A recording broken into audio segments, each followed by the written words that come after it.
today's message.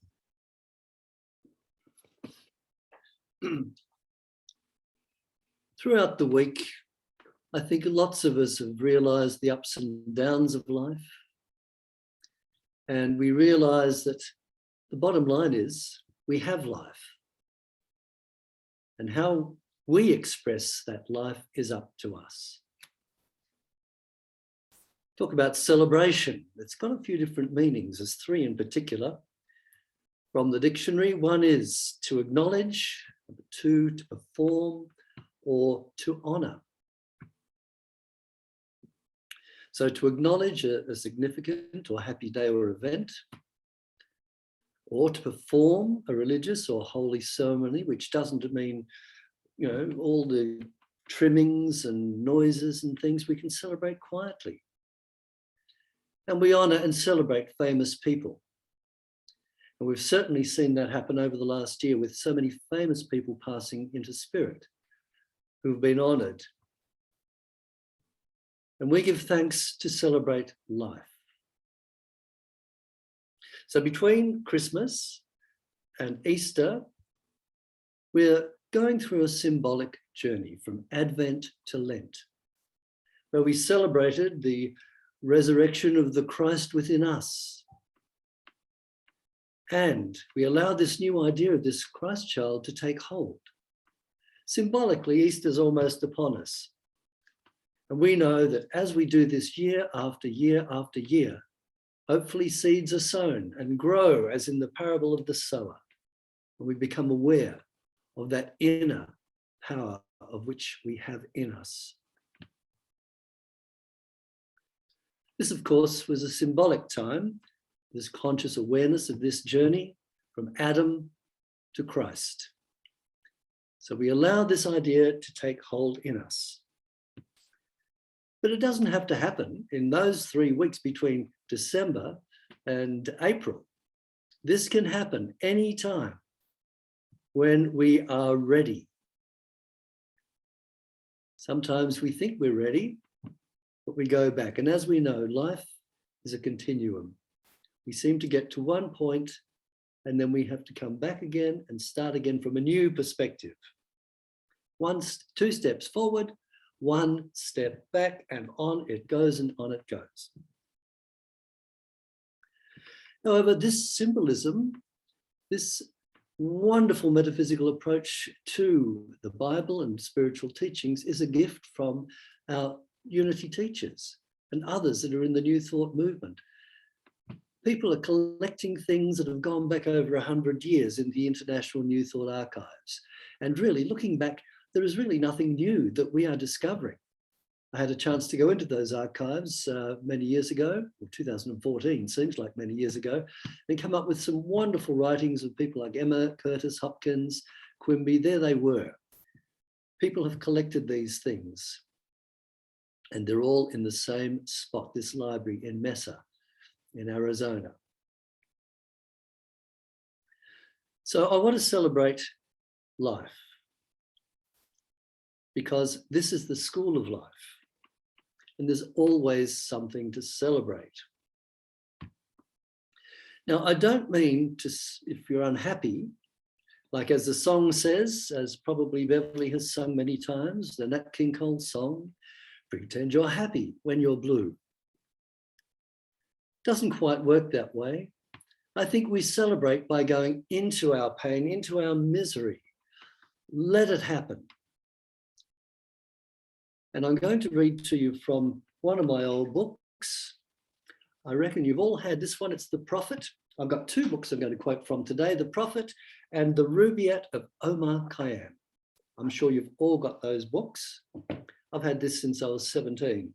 It's been around a lot of places. So I'm going to read something here from it. Then the woman said to us, "Speak to us of joy and sorrow." And he answered, "And the self-same well from which your laughter rises was oftentimes filled with your tears. How else can it be? The deeper that sorrow carves into your being, the more joy you can contain." Some of you say joy is greater than sorrow. Others say, no, sorrow is the greatest. But I say unto you, they are inseparable.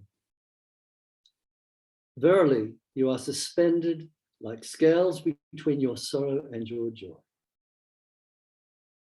Only when you are empty are you at a standstill and balanced. So here we are, mortals, but with this spiritual gift in us. We are here with the ups and downs of life, and it's a school of life, and we're here to learn how to balance that. Now, is there a special time to celebrate life? Well, according to our liturgical calendar, just about every day has got some special significance. Only in this month, I get the Interfaith calendar.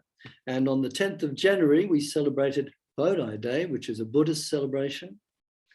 And January the 13th, Magi Day, which is from the Sikh religion. On the 14th, Pongal, which is Hinduism. And on January the 18th, the Mahayana New Year in Buddhism. And one we may know about, which is coming up on February the 1st, is Chinese New Year. So all these religions have something to celebrate as a religion and as a group, sowing seeds of the Spirit in our souls. Is there any particular time not to celebrate? Well, in the Old Testament, if you celebrated on the Sabbath, you're to be put to death. So it says here in Exodus 31, verse 15, for 6 days work is to be done, but for the 7th day is the Sabbath of rest, holy to the Lord. Whoever does any work on the Sabbath day must be put to death. Well, try tell that to a group of footballers in Penguin, Tasmania in the 50s to stop playing on the football field. My goodness, some people were still like that, you know. When I was young, we didn't have shops open on a Sunday. And we didn't do too much at all, to be honest. I used to go to Sunday school and church. But when I came to Melbourne, I think it was in the late 60s, a friend took me down to Ackland Street, and the joint's jumping. You know, it's a wonderful time. And also in Box Hill, we've got the Chinese population there who was, we could have Good Friday, but that'd be open. It's the most strange experience. So everyone, each to his own. Jesus talked about the Sabbath. He said, Jesus came to, he came to not change the law, but to express the spirit of the law. And he said, from the Old Testament, thou shalt not, to the Beatitudes, blessed are ye. So one day the disciples were hungry. They hadn't had breakfast, so they picked some corn in the fields. It just so happens they were seen, and it was on the Sabbath. And the Pharisees, who would label them fundamentalists or purists of the law, pointed out that it was not lawful for them to do this. Jesus turned to them and said, the Sabbath was made for man, and not man for the Sabbath. And so therefore, the spirit of the law was interpreted again. And many of Jesus' sayings, which I'm finding out about because I'm enjoying thoroughly preparing for Jesus' teachings, which I think is in March I'll be doing. And the Jewish religion at the time, I wonder if it's been misrepresented, because I was speaking to someone during the week. And we know that Jesus talked about the golden rule. But that was already in the Old Testament. And we know that Jesus studied the Old Testament. He quoted it many times. But as again, in the spirit of the law, not the letter of the law. And I'm going to find out more about that and share that with you. So Jesus was also called Rabbi. He often quoted, as I said, the Hebrew scriptures. Did he know something the other rabbis didn't? No, it's just in the interpretation. Some say that between the ages of 12 and 30, he went to India, Tibet, probably Egypt, and other places. Well, he may or may not have, because the truth he taught was universal spiritual law, which was known to those who had the consciousness to understand it. He found people receptive to this spirit of the law, and people were surrounding him in droves. And it must have been wonderful for when those children came to him and heard him speak, and the seeds that were sown in them at that time.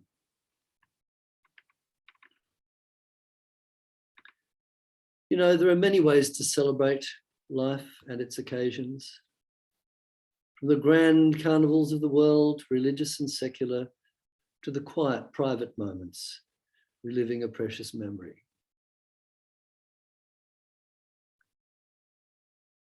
I've often referred to life here as a schoolroom, where we learn to live in this world of opposites, hot, cold, black, white.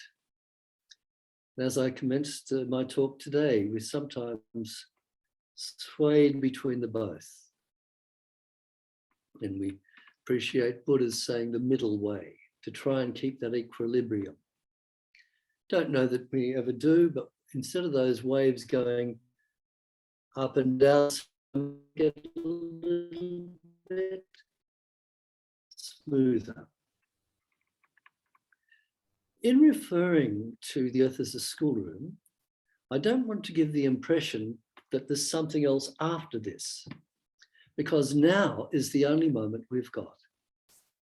What comes after is of no concern. We're told to store up treasures in heaven, yes, but heaven and hell are here right now. They're states of mind, as we know. So this is our moment, the only moment in time. And I think I can hear in the background Whitney Houston singing that wonderful song, One Moment in Time. We must feature that here sometime. And in this one moment of time, I look back over time and think of some of the opportunities to celebrate at certain times, and I'm so glad I did. I remember my 21st birthday party in Penguin, Tasmania. And my parents said, we're going to give you a 21st birthday party. I said, no, I don't want parties or anything. Anyway, they did. They gave me a surprise 21st birthday. Not only that, I was on the radio at the time. It was 10 o'clock. I was just finished playing Portia Faces Life, I think it was. And the manager walked in. And I said, we're going on air. And he said, that's all right. He said, I'd like to make an announcement. And so in comes all the staff, and they played Happy Birthday, and it went all over the Northwest Coast, King Island. And I thought, my goodness, I'm outed. And it was the most wonderful day. Then I thought, oh, got over that one. And I get home in the afternoon, and there's a party waiting for me. A 21st birthday party. Half the town were there, and a couple of my friends that played the trumpet and trombone were there. Oh my goodness, I had to get over my bashfulness and just get in and enjoy it. Now here's an occasion I didn't want, but thank goodness I went through with it, because how rapidly life changes. So we shouldn't put off things. Sometimes we say, look, I really don't feel like it, or I could do this tomorrow, let it go. There's always another day. Well, there isn't. One day we realize that the situations we're in now are not there. Our friends aren't, the situations aren't, where circumstances have changed. And here we are. We didn't take time to celebrate now and the people we're with, the wonderful people that are surrounding us.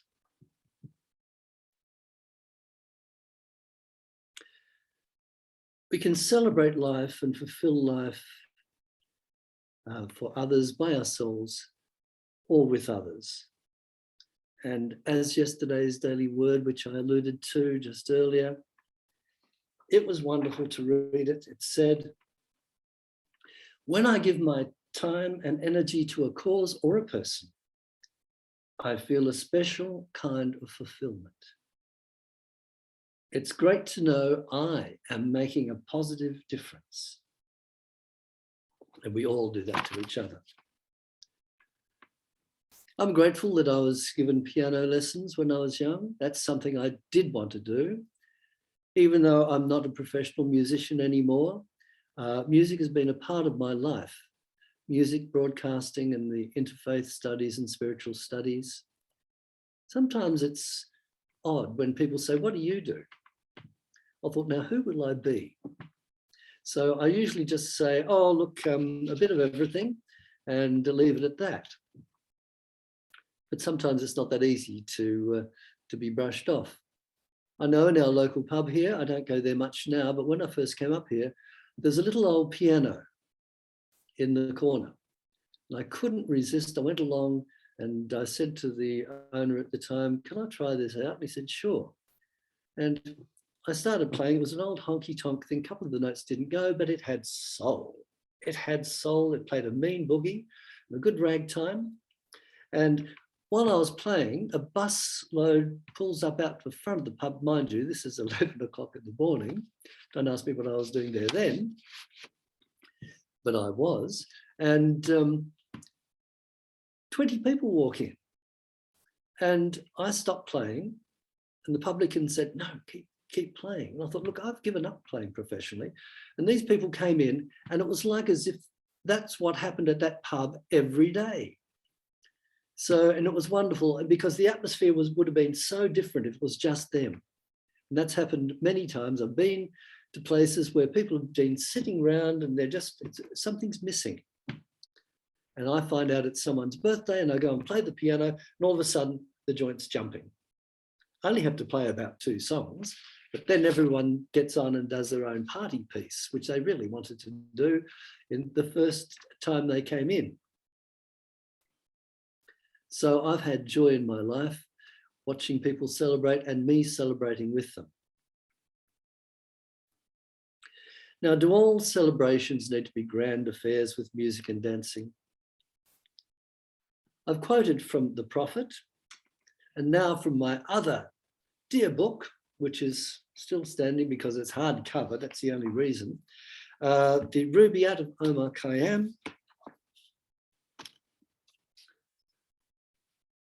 Here, with a loaf of bread beneath the bough, a flask of wine, a book of verse and vow. Beside me, singing in the wilderness, and wilderness is paradise now. I still get pleasure out of this book. When I was young, it meant something different. I used to take it romantically, the same with the prophet. You take all these things as romantic love, but as you move on in years, you can see the spiritual love, the spiritual message of it. And the book of Ecclesiastes, we see differently as we move through different periods of life. But those 2 books are my treasures. I can find whatever I want in them whenever I need to.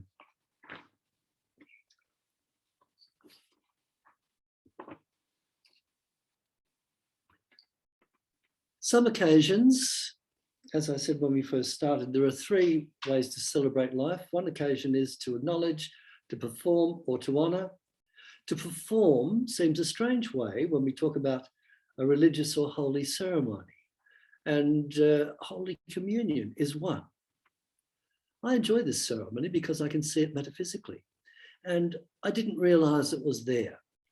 And in my minister's library in Melbourne, which I've got with me up here, I've got the minister's book with all the services in it. And there was a communion service in it. I thought, that's interesting.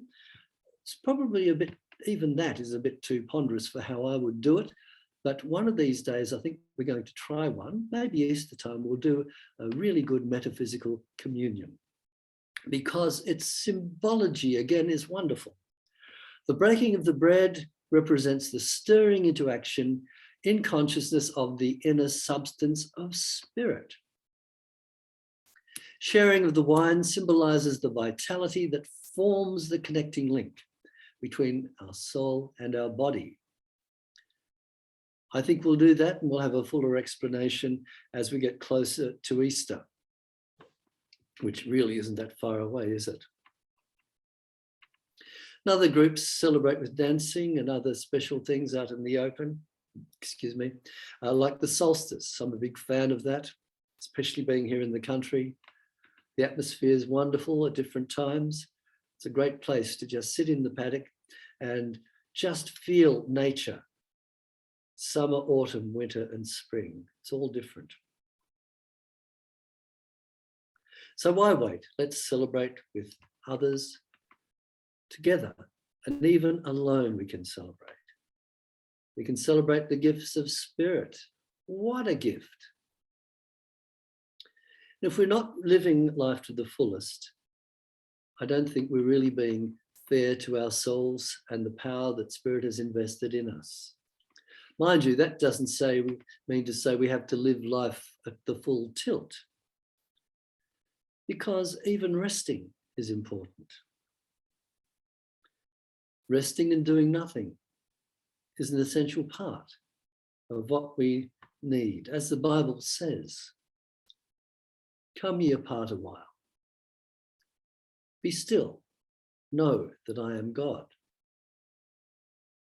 And in the Gospel of St. Thomas, Jesus describes life probably the best way I've ever thought of, and I take this to heart. Life is a movement and a rest. And isn't that so? Because one of the lessons we are here to learn is balance. And what a place to learn it. So we give out and share in love and harmony, knowing that that universal spiritual law is going to give stuff back to us, that boomerang law. We don't do it for that reason, but that's the gift of grace we're given here in this wonderful role as human beings. In knowing that we are spiritual beings and have a physical experience, we can be mindfully thankful. Even in these challenging times, we are meant to be here. We are meant to keep the high watch now more than ever. What a great time to celebrate the joy of life now. Thank you.